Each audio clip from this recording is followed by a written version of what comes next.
আসসালামু আলাইকুম রহমতুল্লাহ বরকাত। আজকে একটা ভিডিও করতেছি, পর পরকীয়া পুরুষরা কেন করে। তাই এই পরকীয়ার অপশনটা বলতেছি, এটা সবার ভেতরেই আছে। স্ত্রীকে যদি বলা হয় আজকে একটু কাপড় পরিও তো, যা বালের পেশাল নিয়ে আসছে। যদি বলা হয় যে আজকে একটু সময় দিও তো, কয়েক কাম নাই, আকামের পেশাল পাঠতে আসছে। তখন ওই পুরুষটা কি করবে? পরকীয়া করবে না, যে বইয়ের পা ধরে বসে থাকবে?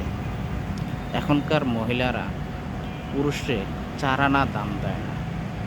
এই কারণেই তারা অন্যদিকে এই দামের জন্য, ভালোবাসার জন্য অন্যদিকে পরকীয়া করে। কথাটা মিলিয়ে দেখেন কতটুকু সত্যি। আমার মনে হয়েছে তাই বললাম, আপনারা এটাই দেখিয়েন।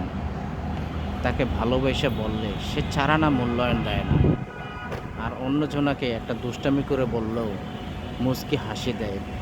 ওইটাই আনন্দ লাগে। যা বাস্তব তাই তুলে ধরলাম।